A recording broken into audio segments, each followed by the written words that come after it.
السلام عليكم ورحمة الله وبركاته.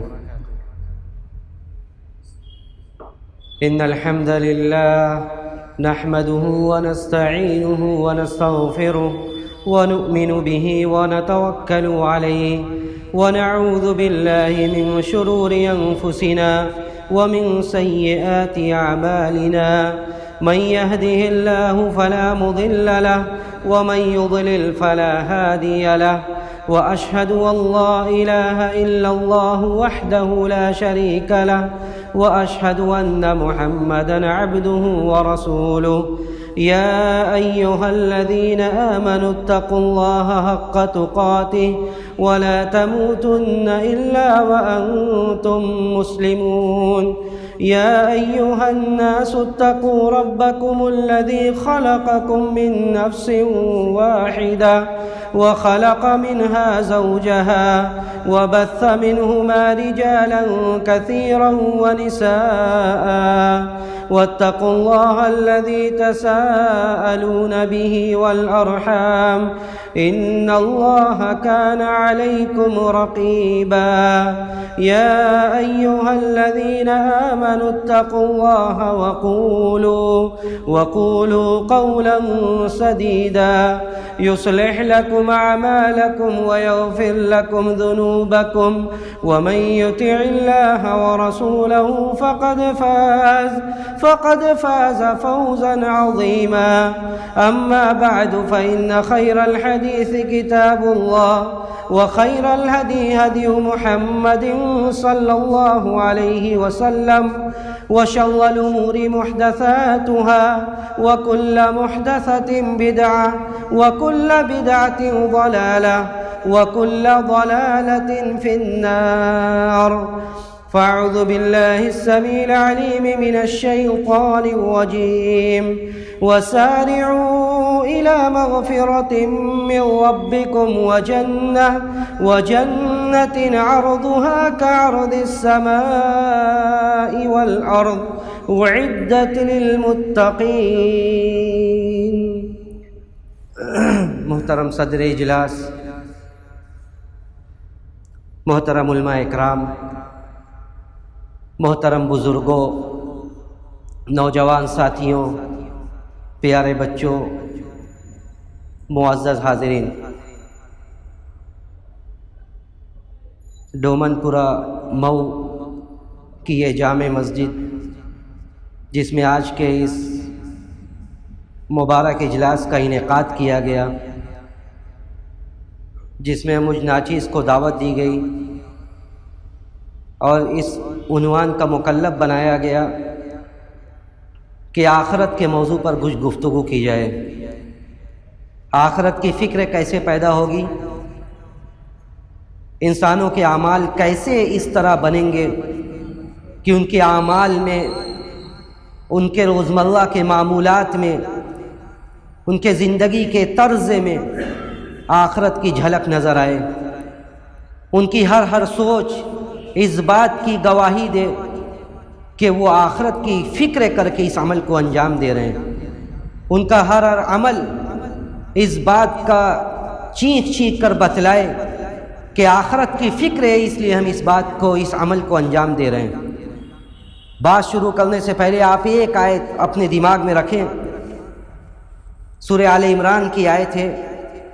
اللہ رب العزت والجلال نے زندگی کی حقیقت، زندگی میں ایک انسان، ایک مخلوق کی حیثیت کیا ہے، اس کو واضح کرتے ہوئے اللہ سبحانہ و تعالی نے ارشاد فرمایا: کل نفس ذائقۃ الموت وانما توفون اجورکم یوم القیامہ فمن زحزح عن النار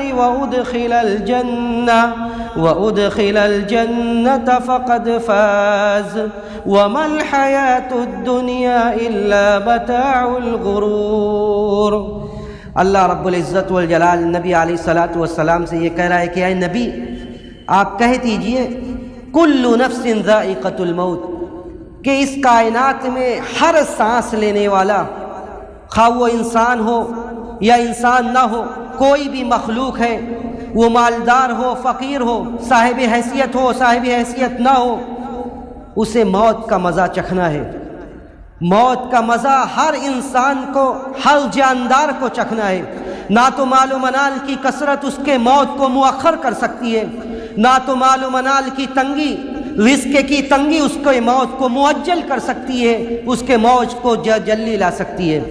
بلکہ جب موت کا وقت آ جاتا ہے، موت کا وقت اللہ رب العزت والجلال کی جانب سے جو مقرر کیا گیا ہے، جو متعین کیا گیا ہے، اگر وہ وقت آ گیا تو اس کے بعد وہ ذرہ برابر بھی پل بھر بھی آگے اور پیچھے نہیں ہو سکتا۔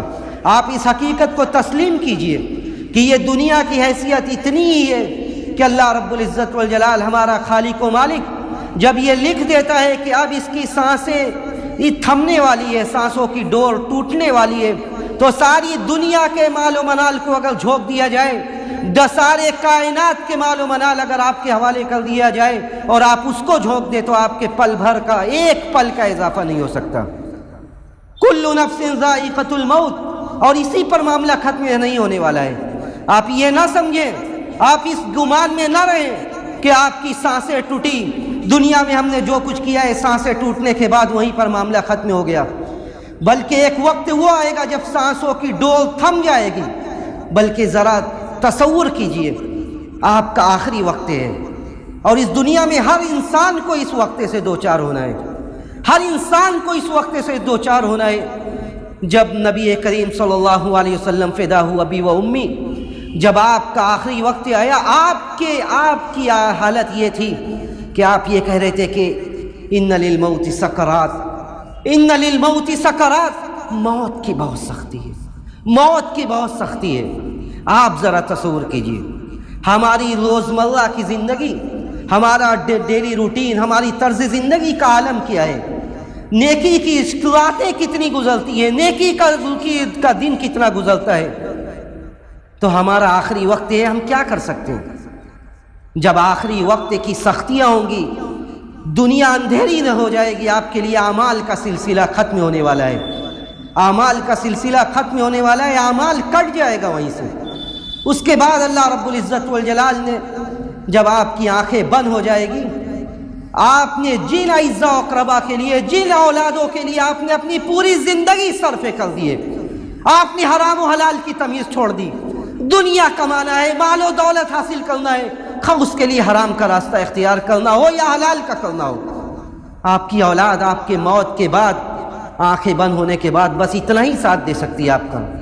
اچھی طرح آپ کا شرعی حساب سے، اگر آپ نے شریعت کا علم دیا ہے، شرعی حساب سے آپ کی تکفین و تدفین کرے گی، اس کے بعد جلد سے جلد لے جا کر آپ کو آپ کے آخری مسکن قبرستان پہنچا دے گی۔ آپ تصور کیجئے، کسی کے قبر میں تدفین کے وقت اتریے، اتر کر دیکھیے کہ آپ نیچے اتر کر اوپر دیکھیے اور حیبت کا اندازہ کیجئے، آپ حیبت کا اندازہ کیجئے کہ یہ قبر کی تنہائی، یہ کوٹھری، یہ ہم سے کیا کہتی ہے، یہ ہم سے کیا کہتی ہے کہ یہ تنہائی میں ہمارا ساتھی کون ہوگا۔ یہ آنکھیں بند ہو جانے کے بعد یہ کام یہیں پہ ختم نہیں ہونے والا ہے۔ وَإِنَّمَا تُوَفَّوْنَ أُجُورَكُمْ يَوْمَ الْقِيَامَةِ، قیامت کے دن پورا بدلہ دیا جائے گا، قیامت کے دن پورا بدلہ دیا جائے گا۔ فَمَنْ زُحْزِحَ عَنِ النَّارِ، اور اس کے بعد اللہ رب العزت والجلال نے یہ بھی ذکر کر دیا کہ یہاں پر دنیا میں ہم نے کامیابی کا جو بھی معیار مقرر کر رکھا ہو، دنیا میں ہم نے کامیابی کا جو بھی معیار مقرر کر رکھا ہو، لیکن جیسے ہی آنکھیں بند ہوتی ہے کامیابی کا معیار بدل جاتا ہے۔ اللہ نے فرمایا کہ فَمَنْ زُحْزِحَ عَنِ النَّارِ وَأُدْخِلَ الْجَنَّةَ فَقَدْ فَازَ، جو آدمی جہنم سے بچا لیا جائے، یا جو آدمی جہنم سے بچا لیا گیا اور جنت میں داخل کر دیا گیا، یہی آدمی کامیاب ہے۔ وَمَا الْحَيَاةُ الدُّنْيَا إِلَّا مَتَاعُ الْغُرُورِ، اور دنیاوی زندگی دھوکے کے علاوہ کچھ نہیں ہے۔ یہ کیسا دھوکہ ہے، یہ کیسا غرور ہے جو ہم پال کر رکھے ہوئے ہیں۔ انسان پوری زندگی گزارتا ہے، پوری زندگی دنیا کی طلب میں رہتا ہے، لیکن یہ دنیاوی زندگی ختم کب ہوگی اسے اسی بات کا علم نہیں ہے۔ وہ جس کے لیے دوڑ رہا ہے، مگن ہے، اسے اسی بات کا علم نہیں ہے کہ یہ زندگی ختم کب ہوگی۔ سالوں پر سال گزر رہا ہے، ابھی ہم نئے سال میں داخل ہو چکے ہیں، ابھی ہم ایک نئے سال میں داخل ہو چکے ہیں، یہ شب و روز کی گردش، یہ لیل و نہار کی آمد، یہ روزمرہ کی زندگی، یہ کیا کہہ رہی ہے؟ ہفتوں سے عبور ہے یہ سال، سالوں سے گزرتا ہوا 10 سال، 10 سال سے گزرتا ہوا 50 سال۔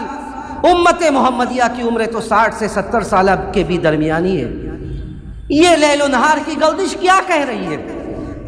اگر ہم نے آخرت کی فکر نہیں کی، وقت کی قدر نہیں کی، تو حسرت و افسوس کے علاوہ کچھ بھی ہمارے ہاتھ آنے والا نہیں ہے۔ حسرت و افسوس کے علاوہ کچھ بھی ہمارے ہاتھ آنے والا نہیں ہے۔ ہر زندہ قوم، آپ دنیا کے نظریے سے بھی دیکھیے، ہر زندہ قوم جسے دنیا میں کچھ کرنا ہوتا ہے، اگر وہ وقت کی قدر نہیں کرتی وہ کچھ نہیں کر سکتی۔ اگر آپ کو دنیا میں کامیابی چاہیے، وقت کی قدر کیجیے، آخرت میں کامیابی چاہیے، وقت کی قدر کیجیے۔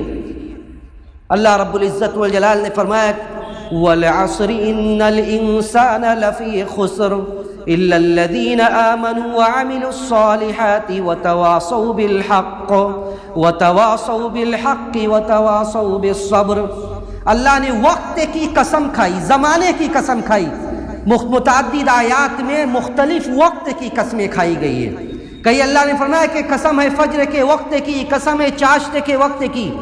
یہاں اس آیت میں اللہ نے فرمایا وَالْعَصْرِ إِنَّ الْإِنسَانَ لَفِي خُسْرٍ، قسم ہے زمانے کی، اور اس زمانے میں کامیاب ہونے والا انسان وہی ہے جو اپنے آپ کو 4 چیزوں سے متصف کر لے۔ کتنے چیزوں سے؟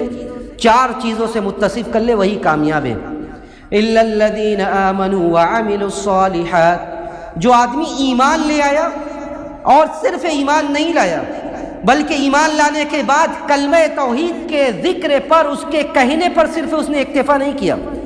آج بڑا غرور ہم پالے ہوئے ہیں، آج ہم بڑا غرور پالے ہوئے ہیں، ہم موحد ہیں، ہم موحد ہیں، ہم کلمہ گو ہیں، ہماری بخشش طے ہے۔ جنت میں وہ بھی جائے گا جس کی اتنی کٹائی ہوگی کہ جنت میں جانے کے بعد اس کے بارے میں جنتی کہیں گے کہ اسے جہنم میں اچھی خاصی اس کی دھلائی کرنے کے بعد اسے جنت میں داخل کیا گیا۔ لیکن مسلمان و موحد ہوئے جو جنت میں اللہ کی رضا حاصل کرنے کے بعد جاتا ہے۔ اللہ نے فرمایا کہ جنت میں وہ لوگ جائیں گے الا الذین آمنوا وعملوا الصالحات، جو ایمان لے آئے اور جنہوں نے اپنے ایمان کو عمل صالح سے مزین کیا۔ یہ 2 صفت ہوئی۔ تیسری صفت یہ کہ وعملوا الصالحات وتواصوا بالحق، انہوں نے ڈنکے کے چوٹ پر حق کا اعلان کیا، جو حق ہے اس کا اعلان کیا، اس پر خود بھی ڈٹے رہے، لوگوں کو بھی حق کی دعوت دی۔ حق کہنا، حق پر عمل کرنا یہ آسان بات نہیں ہے۔ اسی لیے اللہ نے یہاں پہ خاص طور سے ذکر کیا اور لوگوں نے اس پر مستقل کتابیں لکھی ہے کہ 4 چیزیں آدمی اپنے زندگی میں اپنا لے تو وہ کامیاب ہے۔ ایمان لے آیا، ایمان کے بعد عمل صالح کیا، بیٹھا ہاتھ پر ہاتھ دھر کر بیٹھا نہیں رہا، بلکہ اس ایمان کے بعد عمل صالح سے اپنے ایمان کو آراستہ کیا، مزین کیا۔ وتواصوا بالحق، حق کا اعلان کیا، حق پر عمل کیا۔ وتواصوا بالصبر، اور آخری بات یہ کہ جو مصائب و مشکلات کا راستہ ہوگا اس پر ہمیں صبر کرنا ہے۔ جیسا کہ آپ نے فاضل بھائی کی تقریر سنی کہ جو مصائب و آلام آئے گا اس پر صبر کرنا ہے اور صبر کی نصیحت بھی کرنا ہے۔ تو زمانے کا، وقت کا اگر صحیح پاس و لحاظ نہیں کیا، یہ سوچ کر عمل نہیں کیا کہ یہ ہمارے زندگی کا آخری پل ہو سکتا ہے، یہ سال جو ہم نے چھوڑا، یہ سال اپنے اندر کتنا دروس و عبر لیے ہوئے، کتنی نصیحتیں سے سمیٹے ہوئے، کتنے ایسے لوگ رہے ہوں گے، کتنی ایسی شخصیات رہی ہوگی جو کل تک ہمارے بیچ تھی، ہمارے ساتھ تھی، آج وہ ہمارے ساتھ نہیں ہے، جو کل تک ہمارے گھر کا، ہماری زندگی کا حصہ تھی، آج وہ نہیں ہے۔ ان کی زندگی کا اختتام یہ قدرت کا فیصلہ تھا، لیکن ان کی زندگی، ان کا اختتام یہ کیا کہہ رہا ہے؟ یہ کہہ یہ رہا ہے کہ اگر ہم نے وقت سے نہیں سیکھا، ہم نے آخرت کی فکر نہیں کی، تو سوائے حسرت و افسوس کے کچھ نہیں آئے گا۔ نبی کریم صلی اللہ علیہ وسلم کی بڑی پیاری حدیث ہے، وہ امام بخاری اور امام مسلم نے اپنے صحیح میں ذکر کیا ہے۔ آپ نے اپنے پیارے صحابی، ذرا غور سے سنیے کہ نبی کا عمل کیا تھا اور صحابہ کیا سیکھتے تھے اس سے، صحابہ نے سیکھا کیا تھا، صحابہ نے زندگی کو کس معنوں میں لیا تھا۔ اپنے چہیتے صحابی حضرت عبداللہ ابن عمر، حضرت عبداللہ ابن عمر کے کاندھوں پر ہاتھ رکھتے ہیں نبی کریم صلی اللہ علیہ وسلم اور کہتے ہیں یا عبداللہ کن فی الدنیا کأنک غریب او عابر سبیل، اے عبداللہ ابن عمر، تم دنیا میں اس طرح رہو، دنیا سے دل مت لگاؤ، دنیا میں اس طرح رہو گویا کہ تم پردیسی ہو، تم چند پل کے لیے، چند دنوں کے لیے، چند گھنٹوں کے لیے یہاں آئے ہو۔ ایسا دل مت لگاؤ کہ دنیا کی کوئی چیز جب تمہیں چھوڑنا پڑے، شریعت و دین سے جب کوئی چیز ٹکرا جائے تو تمہیں چھوڑتے ہوئے تکلیف ہو۔ تم دنیا میں اس طرح رہو گویا کہ پردیسی ہو، مسافر ہو۔ حضرت عبداللہ ابن عمر نے سیکھا کیا اس حدیث سے، وہ بھی سنیے۔ حضرت عبداللہ ابن عمر جب حدیث بیان کرتے تھے تو حضرت عبداللہ ابن عمر کہتے تھے اذا امسیت فلا تنتظر الصباح، اذا امسیت فلا تنتظر الصباح واذا اصبحت فلا تنتظر المساء۔ حضرت عبداللہ ابن عمر مخاطب کرتے تھے لوگوں کو کہ جب شام ہو جائے، اذا امسیت فلا تنتظر الصباح، جب شام ہو جائے تو اگلی صبح کا انتظار مت کرو۔ کتنی ایسی شامیں تھی، کتنی ایسی شامیں تھی، جس شاموں میں کتنے ایسے لوگ تھے جن کو امید تھی اگلی صبح کی، لیکن اگلی صبح نے وفا نہیں کی، اگلی صبح نے ان کے زندگی کے ساتھ وفا نہیں کی، اور وہ زندگی کی آخری شام بن گئی۔ تو جب شام ہو جائے تو اگلی صبح کا انتظار مت کرو۔ وَإِذَا أَصْبَحْتَ فَلَا تَنْتَظِرِ الْمَسَاءَ، اور جب صبح ہو جائے تو صبح کے بعد کسی عمل کو یہ کہہ کر کل پر نہ ٹالو، یہ کہہ پر شام پر نہ ٹالو کہ ہم شام سے اچھا کام کریں گے، ہم کل سے دین پر عمل کریں گے، ہم کل سے نماز شروع کریں گے، کل سے ہم سودی کام چھوڑ دیں گے، کل سے ہم صلہ رحمی کریں گے۔ اس کل نے بہتوں کو گمراہ کر دیا، اس کل نے کتنوں کی عاقبت برباد کر دی۔ قرآن نے بڑا اچھا دو اسلوب ذکر کیا ہے، دو موقف ذکر کیا کہ دو ایسا موقف ہے، دو موقف ذکر کیا کہ دو موقعوں پر جو لوگ آخرت کی فکر کر کر عمل نہیں کرتے، جو لوگ وقت کی قدر نہیں کرتے، وہ کیا کہیں گے۔ اللہ رب العزت والجلال نے دو موقف کا تذکرہ کیا۔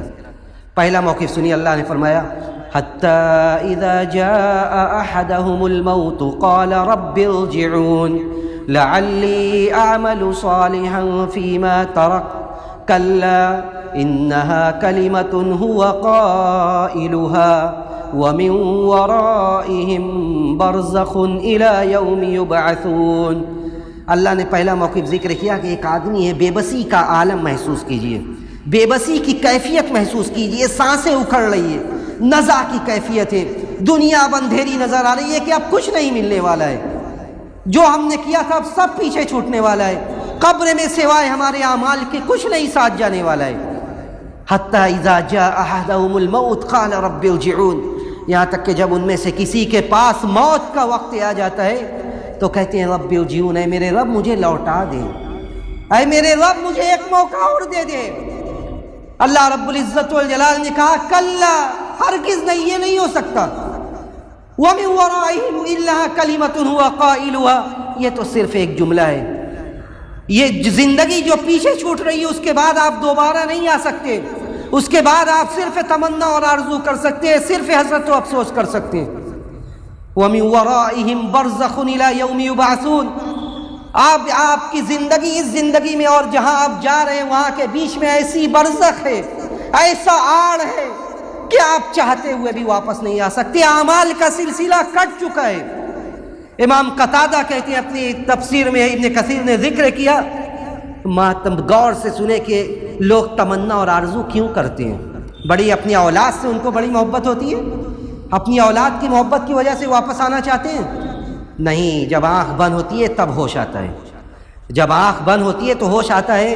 امام قتادہ نے کہا کہ ما تمنا ان یرجع الی اہلہ و الی عشیرتہ ولکن تمنا ان یرجع الی الدنیا فیعمل بطاعت اللہ، وہ تمنا اس لیے نہیں کر رہے کہ اپنے اہل و عیال کے پاس، اپنے بیوی بچوں کے پاس آئیں پھر ان کے ساتھ رہیں، ولکن تمنا ان یرجع الی الدنیا فیعمل بطاعت اللہ، بلکہ تمنا تو وہ اس لیے کرتے ہیں تاکہ آئیں اور آ کر نیکی کا کام کریں، آ کر نیکی کا کام کریں۔ جب آنکھ بند ہوتی ہے تب ہوش آتا ہے کہ یہ قبر کی تنہائی، جس پراپرٹی کو، مال و جائیداد کو بنانے میں پوری زندگی لگا دیا تھا، آج کچھ نہیں ہے۔ اور یہ اتنا بھیانک منظر کہ صحابہ اکرام، آج ہماری حال یہ ہے کہ ہم تو اس قدر سخت دل ہیں کہ قبرستان میں بھی ہماری آنکھیں اب دیدہ نہیں ہوتی، قبرستان میں بھی ہماری گفتار کے انداز میں تبدیلی نہیں آتی، قبرستان میں بھی ہمارا طرز نہیں بدلتا۔ یہ صحابہ ہیں۔ خلیفہ ثالث حضرت عثمان رضی اللہ تعالیٰ عنہ کہتے ہیں کہ جب حضرت عثمان رضی اللہ تعالیٰ عنہ قبر کا تذکرہ کرتے تھے، جنت و جہنم کا تذکرہ کرتے تھے، نہیں روتے تھے، لیکن قبر کا تذکرہ کرتے تھے جو کہ پہلا مرحلہ ہے آخرت کا۔ قبر کا تذکرہ کرتے تھے، رونے لگتے تھے۔ لوگ پوچھتے ہیں کہ آپ قبر کا ذکر کرتے ہیں، رونے لگتے ہیں؟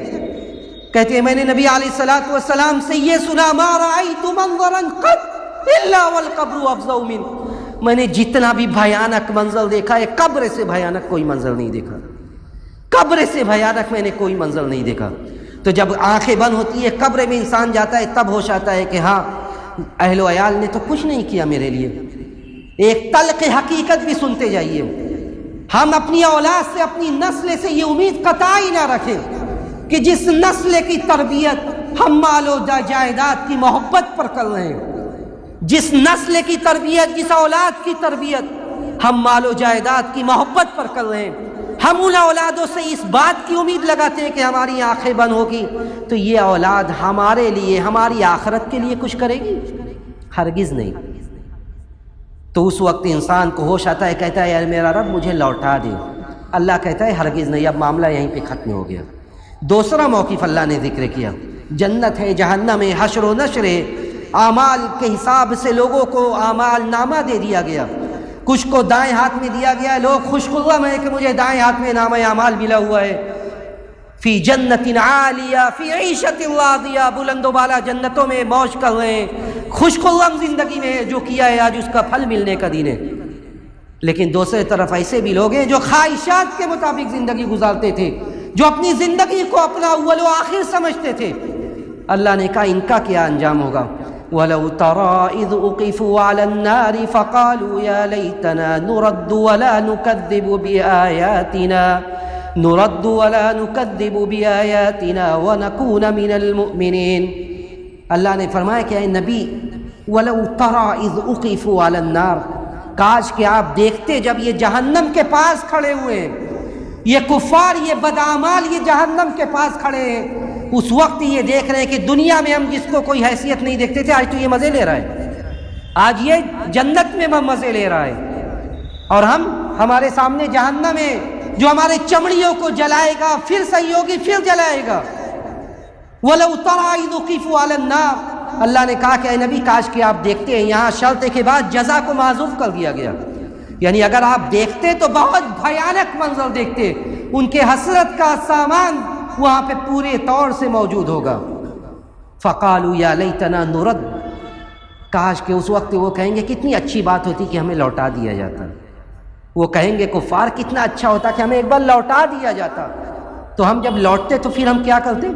وَلَا نُكَذِّبُ، ہم لوٹتے تو پھر ہم دوبارہ اللہ کی آیات کی تکذیب نہیں کرتے، وَنَكُونَ مِنَ الْمُؤْمِنِينَ، اور پھر ہم صحیح معنوں میں مومن ہو کر رہتے۔ اسی لیے نبی کریم صلی اللہ علیہ وسلم کی بڑی پیاری حدیث ہے جس کو امام احمد نے اپنی مسند میں ذکر کیا ہے۔ اس حدیث کے راوی آپ کے چچا حضرت عباس ہیں۔ حضرت عباس کہتے ہیں کہ اللہ کے رسول صلی اللہ علیہ وسلم نے ایک آدمی کو نصیحت کی۔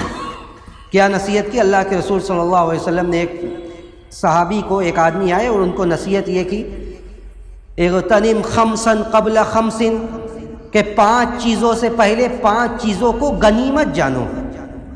شبابک قبل حرمک، اپنے جوانی کو اپنے بڑھاپے سے پہلے غنیمت جانو، اس لیے کہ یہ ایسا وقت ہوتا ہے جب انسان مضبوط ہوتا ہے، توانا ہوتا ہے، اور وہ یہ سوچتا ہے کہ یہی کل کائنات ہے، یہ جوانی جس میں ہم جی رہے ہیں، یہ صحت و عافیت، یہی پوری زندگی تادیر قائم رہے گی۔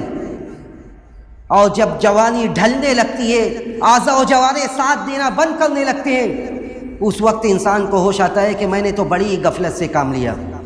اللہ کے رسول نے کہا شبابک قبل حرمک، بڑھاپے سے پہلے اپنے جوانی کو غنیمت جانو۔ ایسا نہ ہو کہ جب اللہ رب العزت والجلال قیامت کے دن یہ پوچھے وَعَنْ شَبَابِهِ فِيمَا أَبْلَاهُ، یہ جوانی جو ہم نے دی تھی، اس جوانی کو تم نے کن چیزوں میں بوسیدہ کیا، کن چیزوں میں صرف کیا؟ تو ایسا نہ ہو اس سوال کا کوئی جواب ہی ہمارے پاس نہ ہو۔ شبابک قبل حرمک، اب پہلی چیز یہ کہ اپنے جوانی کو اپنے بڑھاپے سے پہلے غنیمت جانو. فراغ کا قبل شغلک، جب مشغولیت کا ایام نہیں ہے، آپ کے پاس فراغت ہے، اس فراغت کو غنیمت جانو. اللہ کے لیے وقت لگاؤ، دین کے لیے وقت لگاؤ، اس لیے کہ آپ نے جو دین کے لیے وقت لگایا ہے، دینی تعلیمات کے لیے جو وقت خرچ کیا ہے، یہی آپ کے لیے توشہ آخرت ہے. تو اپنی مشغولیت سے پہلے اپنے فراغت کو غنیمت جانو. وغناک قبل فقرک، اور اپنے فقر و محتاجگی سے پہلے اپنے مالداری کو غنیمت جانو. اس زندگی میں دوام نہیں ہے، اس مالداری میں دوام نہیں ہے، استقرار نہیں ہے. کتنے ایسے لوگ تھے جنہیں اللہ رب العزت والجلال نے مال و منال سے نوازا تھا، آج وہ پائی پائی کے محتاج ہیں. اس لاک ڈاؤن، اس کورونا کی وبا نے لوگوں کے حقیقت ان کے کاروبار کی پول کھول کر رکھ دی. جو کل تک کروڑوں کا کام تھا، کروڑوں کا کاروبار تھا، آج چند پیسوں کے لیے وہ دوسروں کے محتاج ہیں. کس سے یہ پتا تھا کہ آنے والا سال، آنے والا پل ایسی وبا لے کر آئے گا جو کاروباری حالت کی کمر توڑ کر رکھ دے گا؟ یہ اللہ کے علاوہ کوئی نہیں جانتا تھا.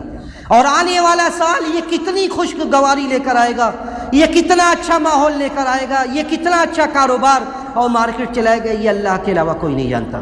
اس لیے آج اگر اللہ نے دیا ہے تو آج اور ابھی اور اس وقت کو غنیمت جانو. وغناک قبل فقرک وصحتک قبل سقمک، اپنی صحت کو اپنے بیماری سے پہلے غنیمت جانو. یہ صحت یہ اللہ کی طرف سے عطیہ ہے. یہ ہمارا جسم یہ مشین نہیں ہے، یہ جسم یہ مشین نہیں ہے کہ اللہ نے دیا ہے. جب تک صحت و توانائی ہے ہم دنیا کمائیں گے، اور جب کسی لائق نہیں رہیں گے تب ہم اللہ کے آگے آ کے جھکیں گے. ہماری اللہ کے سامنے خود غرضی دیکھیے کہ جب ہم کچھ لائق نہیں رہتے تب ہم اللہ کے آگے آ کر جھکنے کی کوشش کرتے ہیں. جب ہمارا اعضاء و جوارح ساتھ دینا بند کرنے لگتے ہیں تب ہم کہتے ہیں یہ عبادت کا وقت ہے. اصل عبادت کا وقت وہ ہے جب ہم جوانی میں ہوں. آخری بات اللہ کے رسول نے کہی کہ وہ حیاتک قبل موتک، اپنے زندگی کو اپنے موت سے پہلے غنیمت جانو. اسی لیے آخرت کی فکر کا تقاضا یہ ہے کہ اعمال، جس عمل کی آپ کو توفیق دی گئی ہے، جو پل ہے ہماری زندگی کا، ہم اس کو غنیمت جانیں. جو پل ہے، جو لمحات ہیں، اگلے پل کی، اگلے لمحہ کی ضمانت کسی کو نہیں ہے. جو آیت میں نے پڑھی تھی سورہ آل عمران کی، اس میں اللہ رب العزت والجلال نے یہی ذکر کیا، وَسَارِعُوا إِلَى مَغْفِرَةٍ مِّن رَّبِّكُمْ وَجَنَّةٍ عَرْضُهَا كَعَرْضِ السَّمَاءِ وَالْأَرْضِ. اے ایمان والو، وَسَارِعُوا إِلَى مَغْفِرَةٍ مِّن رَّبِّكُمْ وَجَنَّةٍ عَرْضُهَا كَعَرْضِ السَّمَاءِ وَالْأَرْضِ، کہ جلدی کرو، کل کا کسی کو پتہ نہیں ہے. اللہ کی مغفرت اور اس کے جنت کی طرف جلدی کرو. إِلَى مَغْفِرَةٍ مِّن رَّبِّكُمْ وَجَنَّةٍ عَرْضُهَا كَعَرْضِ السَّمَاءِ وَالْأَرْضِ، جس کی وسعت آسمان و زمین کے وسعت کے برابر ہے. آج کسی کا بڑا گھر ہو جائے، کسی کا فارم ہاؤس ہو جائے، کسی کی زمین ہو جائے، جائیداد ہو جائے، تو اس کے زندگی کا طرز، اس کے زندگی کا طریقہ، لوگوں کے ساتھ اٹھنے بیٹھنے کا انداز بدل جاتا ہے. لیکن اللہ جس چیز کی طرف دعوت دے رہا ہے اس کی وسعت آسمان و زمین کے برابر ہے. لیکن یہ کس کے لیے تیار کی گئی ہے؟ اعدت للمتقین، یہ جنت متقیوں کے لیے تیار کی گئی ہے. صحابہ کرام نے محسوس کیا تھا اس آیت کے مفہوم کو، کیونکہ نبی نے یہی تربیت کی تھی. نبی کی زندگی پر، آپ کے انداز پر قربان جائیے. امام ترمذی نے اپنے جامع میں اس حدیث کو ذکر کیا ہے. غور سے سنیے بڑی سنجیدگی کے ساتھ کہ ہمارے نبی کی زندگی کیا تھی. ہمارے نبی کو پوری کائنات کی دولت آپ کے سامنے اللہ رب العزت والجلال نے پیش کیا کہ اے نبی، اگر آپ چاہیں تو آپ کے لیے ساری دنیا جہاں کی دولت میں آپ کو حوالے کر دوں، اور دوسری طرف یہ اس دنیا میں فقر و محتاجگی، اور اس کے بعد دنیا کے بعد جنت. لیکن آپ نے جنت کی اور آخرت کی زندگی کو ترجیح دیا، اور آپ نے اپنی زندگی کا طریقہ کیا بنایا. آتے حضرت عبداللہ ابن مسعود حدیث کے راوی ہیں. امام ترمذی نے اپنے حدیث جامع کے اندر اس حدیث کو ذکر کیا. کہتے ہیں عبداللہ ابن مسعود آتے ہیں، آج ہمارے سامنے یہ بہترین قسم کی قالین بچھی ہوئی ہے، سردی کے حساب سے الگ انتظام، گرمی کے حساب سے الگ انتظام. یہ نبی کریم صلی اللہ علیہ وسلم کی فدا ہوا ابی و امی کی زندگی ہے. عبداللہ ابن مسعود کہتے ہیں کہ ہم آتے ہیں، دیکھتے ہیں کہ آپ ایک معمولی سی چٹائی پر لیٹے ہوئے ہیں، اور وہ چٹائی آپ کے جسم پر اثر انداز ہے، چٹائی کے نشانات ہیں آپ کے جسم پر. کہتے ہیں اے اللہ کے رسول لو اتخذنا لک وطاء یا رسول اللہ، اے اللہ کے رسول آپ اجازت دے تو ہم آپ کے لیے ایک بستر بنا دیں، آپ اجازت دے تو ہم آپ کے لیے ایک بہترین بیٹھک بنا دیں، بیٹھنے کا اچھا، سونے کا اچھا بستر بنا دیں۔ نبی کریم صلی اللہ علیہ وسلم عبداللہ ابن مسعود کو جواب کیا دیتے ہیں، آپ نے صحابہ کی تربیت کس چیز پر کی تھی؟ کہتے ہیں عبداللہ ابن مسعود سے کہ مالی ولد دنیا، مالی ولد دنیا، دنیا میں مجھے کیا لینا ہے، دنیا میں سے مجھے کیا لینا ہے، ما انا فی الدنیا الا کراکب استظل تحت شجرۃ ثم راح وترکها، میری دنیا میں میری مثال ایسے ہی ہے، ما انا فی الدنیا الا کراکب، دنیا میں میری مثال ایسے ہی ہے جیسے میں ایک سوار ہوں، ایک مسافر ہوں، استظل تحت شجرۃ، جس نے ایک پیڑ کے نیچے، سفر کے درمیان میں ایک پیڑ کے نیچے وہ بیٹھتا ہے، تھوڑا آرام کرتا ہے، راح ثم ترکها، اور اس کے بعد وہ اسے چھوڑ دیتا ہے۔ میری مثال دنیا میں اتنی ہے کہ میں اچھا بستر بنا لوں، نرم و نازک بستر بنا لوں، اس بستر کو چھوڑنا ہے، اس بستر کو چھوڑ کر ایک ایسی جگہ پر جانا ہے جہاں پہ کچھ نہیں ہوگا، جہاں پہ کچھ نہیں ہوگا سوائے آپ کے اعمال کے حساب سے، آپ کے اعمال کے حساب سے نعمتیں ہوں گی، آپ کے اعمال کے حساب سے وہاں پہ زحمتیں ہوں گی، آپ کے لیے تکلیف ہوں گی۔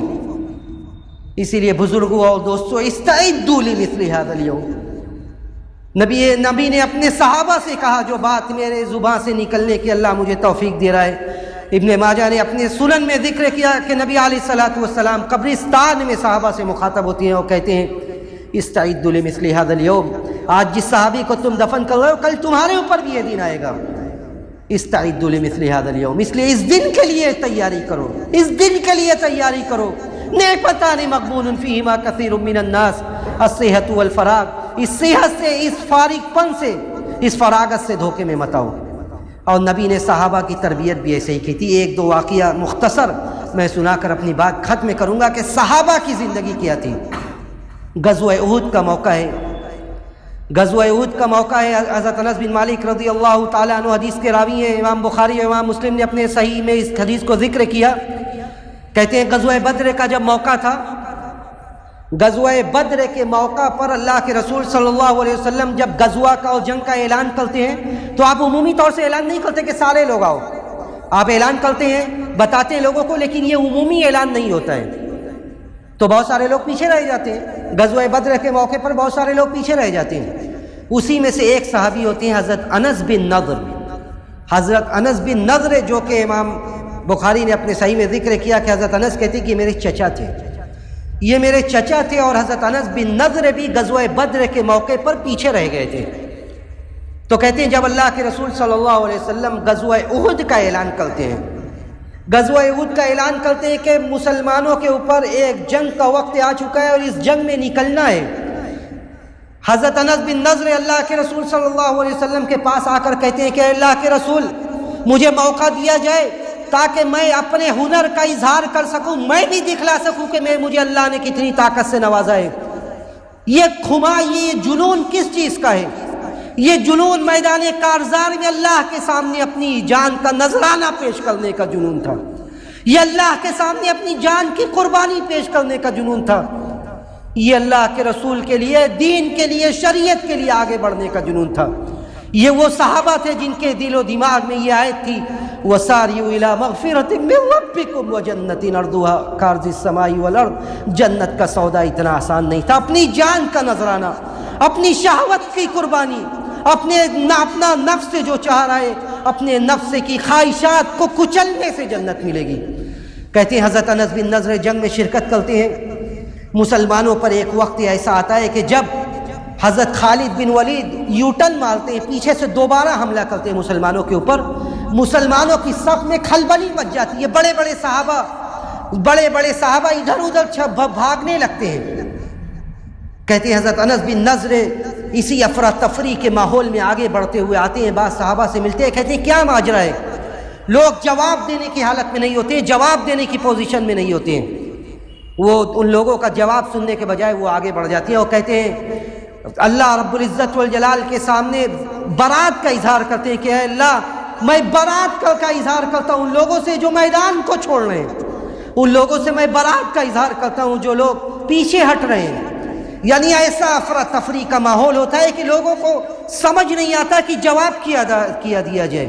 خالد بن ولید جنہیں جنگی مہارت حاصل ہوتی ہے، جو اس وقت مسلمان نہیں تھے، ایسا یوٹن مارتے ہیں کہ مسلمانوں کی صف کھلبلی سے دوچار ہو جاتی ہے، کھلبلی مچنے لگتی ہے۔ انس بن نضر لوگوں سے ملنے کے بعد آگے بڑھتے ہیں،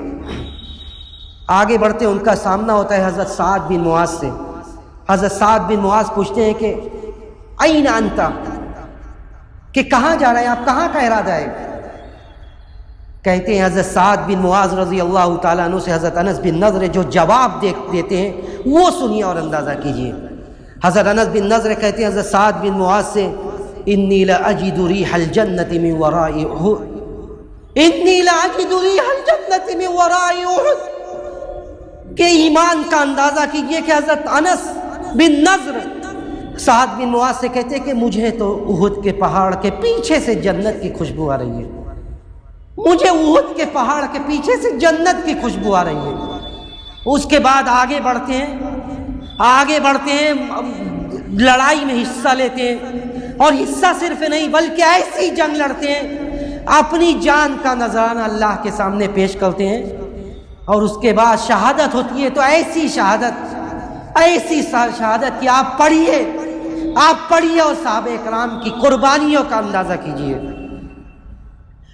کہ حضرت انس بن نضر کی شہادت کے بعد جب میدان کارزار میں ان کی لاش کو دیکھا جاتا ہے تو کم و بیش ان کے لاش پر 70 سے زائد تلوار اور نیزوں کا نشان ہوتا ہے، یعنی لڑتے ہیں 70 سے زائد زخم ہوتا ہے ان کے جسموں پر، ان کی لاش کی پہچان نہیں ہوتی ہے، یہاں تک کہ ان کی بہن آتی ہے اور انگلی کی پوروں سے ان کی لاش کی پہچان کرتی ہے۔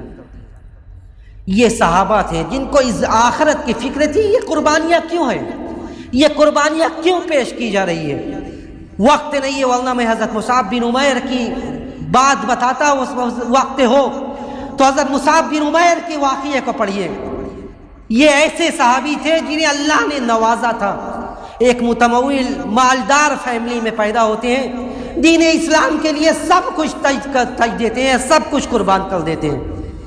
نبی کریم صلی اللہ علیہ وسلم جب مسجد نبوی میں دیکھتے تھے ان کو، میں مختصر بات ذکر کرتا ہوں کہ مسجد نبوی میں جب دیکھتے تھے تو اللہ کے رسول کہتے تھے کہ یہی وہ مصعب تھے جن کے بارے میں مکہ میں یہ چرچا تھا کہ یہ مکہ میں سب سے اچھا عطر استعمال کرنے والے آدمی تھے۔ حضرت مصعب بن عمیر کان اعطر غلام اہل مکہ میں ان سے زیادہ اچھی عطر استعمال کرنے والا کوئی نہیں تھا، ان سے زیادہ خوبصورت آدمی کوئی نہیں تھا، لیکن اسلام کے لیے سب کچھ قربان کر دیتے ہیں۔ مسجد نبوی میں ان کو 2 کاندھوں کا سہارا دے کر جب وہ چلتے ہیں، کیونکہ جو نرم و نازک بندہ ہوتا ہے اسے مصائب و آلام کا برداشت کرنا مشکل ہوتا ہے، اسی حالت میں پریشانی اور مشکلات میں پوری زندگی کٹ جاتی ہے۔ میں تفصیل میں نہ جا کر آخری بات بیان کرتا ہوں کہ جب وفات ہوتی ہے، نبی علیہ الصلوۃ والسلام ان کے لاش کو، ان کے جسد مبارک کو اپنے ہاتھ کا سہارا دے کر اٹھاتے ہیں اور کہتے ہیں کہ یہی وہ بندہ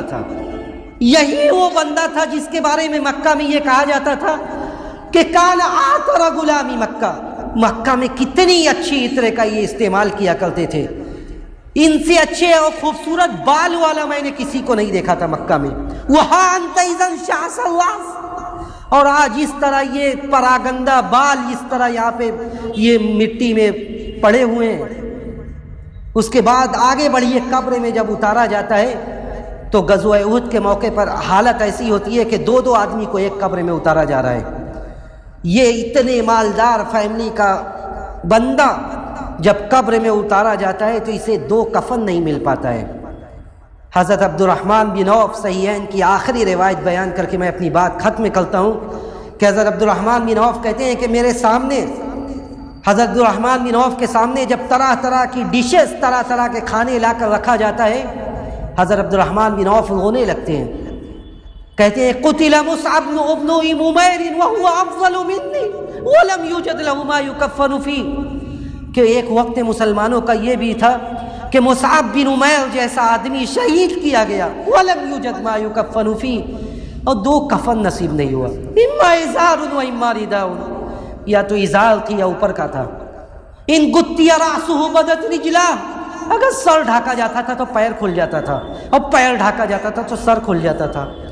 آج ہمیں دنیا میں اتنا کچھ ملا ہے، ہم اسی میں مگن ہیں، لیکن بزرگوں اور دوستوں آخرت کی فکر ہم کریں، آخرت کی فکر کر کر عقل مندی کا مظاہرہ کریں، اس لیے کہ عقل مند وہی ہے، الکیس من دان نفسہ وعمل لما بعد الموت، عقل مند وہ ہے جو من دان نفسہ، جو اپنی خواہشات کو اسلام کے لیے، شریعت کے لیے جھکا دے، وعمل لما بعد الموت، اور موت کے بعد کے زندگی کے لیے عمل کرے، والعاجز من اتبع نفسہ ہواہا، اور وہ شخص عاجز ہے جو خواہشات کے مطابق چلتا رہے اور اللہ سے امید رکھے کہ اللہ ہمیں جنت میں داخل کرے گا۔ ہم اللہ رب العزت والجلال سے یہی دعا کرتے ہیں کہ بار الہ، اے اللہ رب العزت والجلال، تو ہمیں آخرت کی فکر کرنے والا بنا دے، ہمارے ایمان میں جلا دے، ہمارے ایمان کو مضبوط کر دے، بار الہ ہمارے اندر ایمانی قوت، ایمانی حرارت پیدا کر دے، ہمیں جو بیمار ہیں تو انہیں ان کی بیماری سے شفائے کامل عاجل عطا فرما، جو اس دنیا سے جا چکے ہیں تو انہیں کروٹ کروٹ جنت نصیب فرما، بار الہ ہمیں جو بے روزگار ہیں تو انہیں برسر روزگار کر دے، جو برسر روزگار ہیں تو ان کے رزق میں ترقی نصیب فرما، بار الہ اس دنیا میں مسلمان جہاں بھی پریشان حال ہیں تو غیب سے ان کی مدد فرما، ان کے لیے پریشانی سے نکلنے کا سامان پیدا کر دے، بار الہ ہمارا جب اس دنیا سے جانے کا وقت ہو، سانسوں کے ڈور کے ٹوٹنے کا وقت ہو، تو ہم اس بات کی توفیق دے کہ ہمارا آخری کلمہ توحید ہو۔ ربنا تقبل منا انک انت السمیع العلیم وتب علینا انک انت التواب الرحیم، وآخر دعوانا ان الحمد للہ رب العالمین، والسلام علیکم ورحمۃ اللہ وبرکاتہ۔